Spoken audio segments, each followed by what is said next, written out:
మా పార్టీ నాయకులకు సంబంధించినటువంటి ప్రైవేట్ కార్యక్రమం ఉంటే ఇక్కడికి రావడం జరిగింది.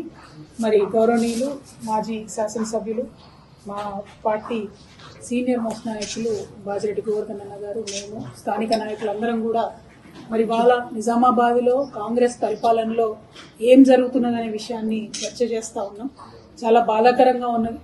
ఒకప్పుడు నీటితోని నిండు కుండలాగా మంచి గాథల నిండా వడ్లుండి 10 ఏళ్ళు సిరులను వెదజల్లినటువంటి నిజామాబాద్ జిల్లాలో ఇవాళ రైతులు మళ్ళా యూరియా కోసం లైన్లు కట్టే పరిస్థితి, మళ్ళా కరెంట్ ఎప్పుడు ఉంటుందా ఎప్పుడు పోతుందా అని ఆలోచన చేసే పరిస్థితి, ప్యాకేజ్ 22 కాళేశ్వరం కంప్లీట్ కానటువంటి పరిస్థితి, ఏ చెరువుకు కూడా ఎక్కడ కూడా ఏ ఒక్క ఆఫీసర్ కానీ నాయకుడు కానీ వచ్చి పట్టించుకోని పరిస్థితి, మొన్నటి బతుకమ్మ అయితే కనీసం చెర్లకాడ చెత్త తీసి లైట్ పెట్టలేనటువంటి పరిస్థితి, ఏ ఒక్క చిన్న పని కూడా ఏదైతే అవ్వకు తాతకు పెన్షన్ ఇస్తామని చెప్పిండ్రో ఎవరికి కూడా పెన్షన్ డబుల్ చేయని పరిస్థితి. ఇప్పటికీ గవే కేసీఆర్ ఇచ్చిన పైసలు వస్తున్నాయి తప్పితే కొత్తగా కాంగ్రెస్ వాళ్ళు వచ్చి ఇస్తున్నటువంటి డబ్బులు ఏమీ లేవు.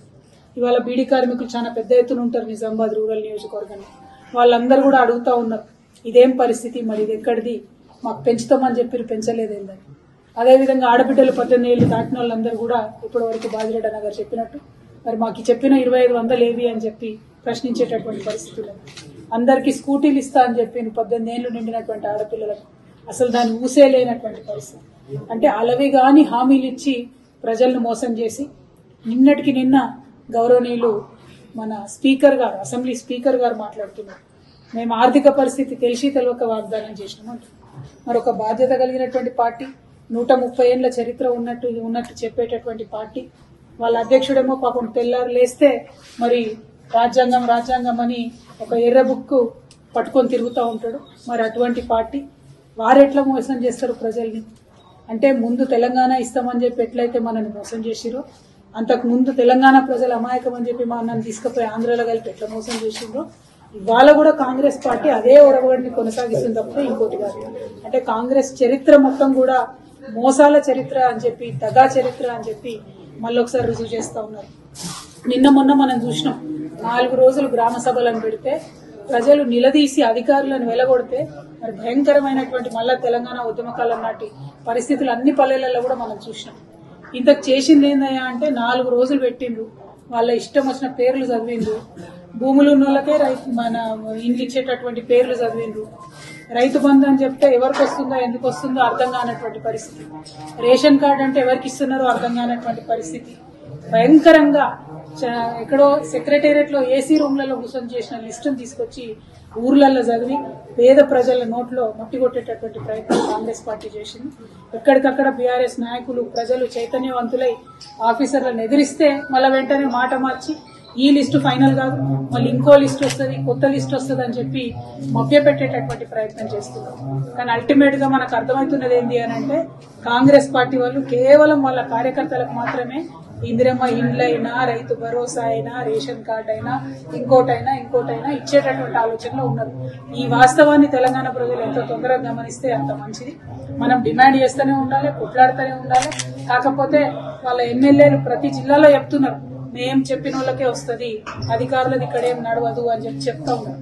అదే కేసీఆర్ గారు మీరెవ్వరు కూడా ఇన్వాల్వ్ కాకండి, మా ఎమ్మెల్యేలని గాని మంత్రుల్ని గాని ఎవరిని కూడా ఇన్వాల్వ్ కానియకుండా కలెక్టర్ గారిని పెట్టి పారదర్శకంగా చిట్టీల సిస్టంలో తీసి నిజంగా పేదవాళ్లకు అన్ని పథకాలు ఇచ్చేటటువంటి ప్రయత్నం చేసినాం. మేము అనేక సార్లు కేసీఆర్ గారిని అడిగినా కూడా లేదు, మా రైతన్నలకు డైరెక్ట్ గా డబ్బులు పడాలి, మా బీడీ కార్మికులకు డైరెక్ట్ గా డబ్బులు పోవాలి, అవసరమైన వాళ్ళని మనం ఆదుకోవాలి అని చెప్పి కోట్లాది రూపాయల సీఎం రిలీఫ్ ఇచ్చినటువంటి పరిస్థితి. ఇవాళ ఒక్క ఊరికి సీఎం రిలీఫ్ వచ్చిన పరిస్థితి లేదు, ఇవాళ ఒక్క ఊర్లో రేషన్ కార్డు వచ్చిన పరిస్థితి లేదు. ఇటువంటి పరిస్థితులు ఉంటే మరి తెలంగాణ ఒక 100 ఏళ్లు వెనుకపోతుంది తప్పితే ముంగట పడుతున్నటువంటి పరిస్థితి కనబడతలేదు. ఉదాహరణకు మన దర్పల్లిలో చూసుకుంటే మొత్తం మొన్న ఇక్కడ ఈ మండలానికి అంతటి కలిపి దర్పల్లిని మన విలేజ్ గా ఒక మోడల్ విలేజ్ గా తీసుకోవడం జరిగింది. అందులో 1950 మందికి ఇప్పుడు వీళ్ళు రైతు భరోసా ఇచ్చారు. కనీసం ఇంతకు 80% ఎక్కువ మేమున్నప్పుడు రైతు భరోసా ఇవ్వడం జరిగింది. అంటే కేసీఆర్ గారు ఇచ్చిన దాంట్లో 10% మంది రైతులకు కూడా మీరు ఒక మండలంలో రైతు భరోసా ఇవ్వకుండా మేము మొత్తం ఇచ్చేసినాం అయిపోయింది అని చెప్పి మభ్యపెట్టేటటువంటి ప్రయత్నం ఏదైతే చేస్తా ఉన్నామో దీన్ని మేము తీవ్రంగా ఖండిస్తా ఉన్నాం. అంతేకాదు దారుణం మళ్ళీ రోజొక్కటి చూస్తున్నాం. ఇవాళ మేము వస్తుంటే తొవ్వంట ఎల్లారెడ్డిలో అక్కడ మళ్ళా పాపం పిల్లలు 12 మంది విషాహారం తిని హాస్పిటల్కి పోయిన పరిస్థితి. అంటే కనీసం కేసీఆర్ గారు పెట్టిన స్కూళ్లు కూడా నడుపుకోలేకపోతున్నటువంటి పరిస్థితి ఈ ప్రభుత్వాన్ని చూస్తా ఉన్నాయి. కాబట్టి ప్రెస్ మిత్రులందరి ద్వారా నిజామాబాద్ జిల్లా ప్రజలందరూ మీరు చైతన్యవంతమైనటువంటి ప్రజలు, రాజకీయంగా బాగా మీకు అవగాహన ఉన్నటువంటి ప్రజలు కాబట్టి ఎక్కడికక్కడ కాంగ్రెస్ పార్టీ నాయకులను మన హక్కుల కోసం అడగాల్సినటువంటి అవసరం ఉన్నది. ఇచ్చినటువంటి మాట ప్రకారం మనకు ఖచ్చితంగా పెన్షన్లు కానీ స్కీమ్లన్నీ కానీ వచ్చే విధంగా ఉద్యమించాల్సినటువంటి అవసరం ఉందని చెప్పి మీ అందరికి కూడా తెలియజేస్తా ఉన్నాం. మీతో పాటు మేము తప్పకుండా నిలబడి ఉంటాం. నిజంగా రేవంత్ రెడ్డి గారు మొన్న 26 జనవరి నాడు మాట్లాడిన మాటలు వింటే ఎట్లా ఉన్నదంటే, ఒకటే స్పీచ్ లా 10 నిమిషాలకు ముందేమో 26వ తారీఖు నాడు వేస్తా అంటాడు రైతు బంధు, 10 నిమిషాలు కాగానే 31 మార్చికి వేస్తా అంటాడు.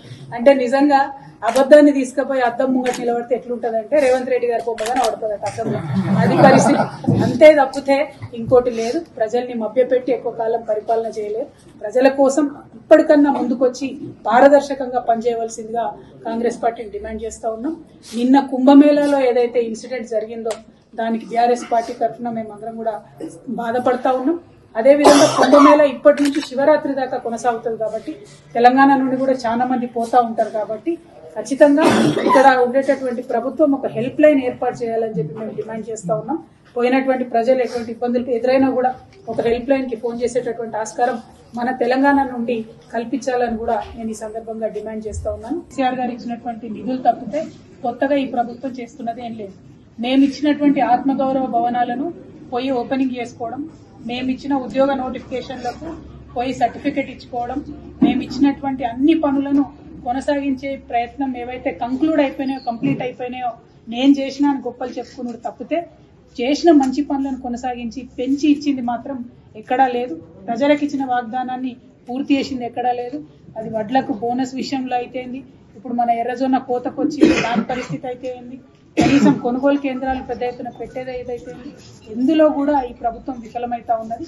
దీన్ని ప్రజలందరూ కూడా గమనిస్తూ ఉన్నారని చెప్పి నేను కోరుతా ఉన్నాను. అట్లానే పసుపు పంట ఇప్పుడు మాకు వచ్చింది నిజామాబాద్ లో, మరి దాని రేటు గురించి ఇక్కడ బాగా బీజేపీ ఎంపీ గారు కూడా చాలా మాట్లాడుతూ ఉంటాడు. ఆయన మరి పసుపు రేటు పెంచే విధంగా, పసుపుకు మద్దతు ధర ప్రకటించే విధంగా భారతీయ జనతా పార్టీ తక్షణమే చర్యలు తీసుకోవాలని, దానికి ఎంపీ అరవింద్ గారు కృషి చేయాలని కూడా ఈ సందర్భంగానే డిమాండ్ చేస్తున్నారు. Thank you. జై తెలంగాణ.